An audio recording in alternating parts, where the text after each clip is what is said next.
Hello बच्चों, welcome back to my channel Hindi व्याकरण। तो बेटे, नाइन्थ के कोर्स में जो कोर्स बी है उसमें एक टॉपिक है विराम चिन्ह। वैसे तो हम लोग जब से व्याकरण हमने पढ़ने शुरू किए बच्चों ने, तब से विराम चिन्हों का ज्ञान है।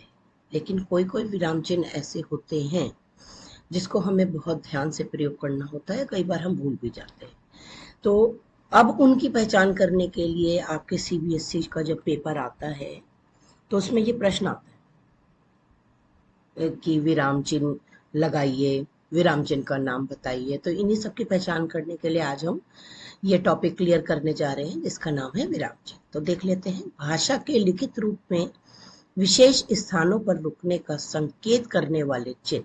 जैसे हमें बात करते करते कहीं रुकना है, हमें खुशी हो रही है तो हम वाक्य से जता रहे हैं, तो जब हम अपनी खुशी जताएंगे, लिखकर जताएंगे, तो उसका चिन्ह भी लगाएंगे।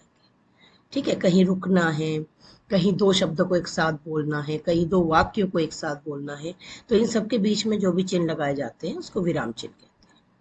नंबर एक, पूर्ण विराम। बहुत ही नॉर्मल है, हम सब जानते हैं। जब हम अपनी बात पूरी कह चुके होते हैं, जब बात खत्म हो जाती है, तो हम वहां पर लगाते हैं विराम चिन्ह। इसका चिन्ह कुछ इस तरह से होता है, देखिए ये पूर्ण विराम। ठीक हो गया। अब अर्ध विराम। अर्ध विराम होता है बेटे, जैसे मुख्य अतिथि आ गए हैं, ये बात हमने बोल दी, लेकिन हमने अपनी बात अभी पूरी नहीं की है। हमने थोड़ा सा विराम लिया बीच में, फिर बोला वह शीघ्र चले जाएंगे। देखिए, उन्होंने मुख्य अतिथि के बारे में ये तो बोल दिया कि वो आ गए, और उसके बाद वो कुछ बोलना चाहते थे। क्या बोलना चाहते थे? कि वो जल्दी ही चले जाएंगे। शीघ्र यानी जल्दी। तो उन्होंने बीच में क्या लगाया? ये अर्ध विराम लगाया। अर्ध विराम कहते हैं एक वाक्य को बोलकर रुक गए और उसी वाक्य को कंप्लीट, उसी वाक्य से रिलेटेड आगे हमने कुछ बोला और फिर अपने पूरा वाक्य कंप्लीट कर दिया, तो हमने बीच में लगाया अर्ध विराम। ठीक है, अब आती है बारी अल्प विराम। अल्प विराम क्या होते हैं? अल्प विराम होते हैं, जैसे मान लो मैंने बहुत सारे शब्द एक साथ बोलने।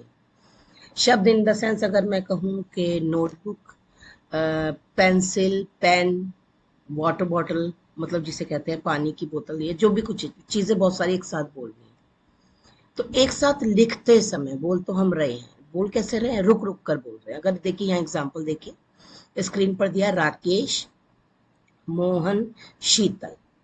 देखिए, मैं जब बोल रही हूँ तो आपने देखा हो कि मैं ऐसे नहीं बोल रही राकेश, मोहन, शीतल और पंकज। नहीं, मैंने थोड़ा थोड़ा विराम अपनी वाणी में लगाया। कैसे? मैंने बोला राकेश, मोहन, शीतल और पंकज ने चित्र बनाया है। तो आपको दिखाई दे रहा होगा कि मैं कैसे बात कर रही हूँ, मैं रुक रुक कर रही हूँ।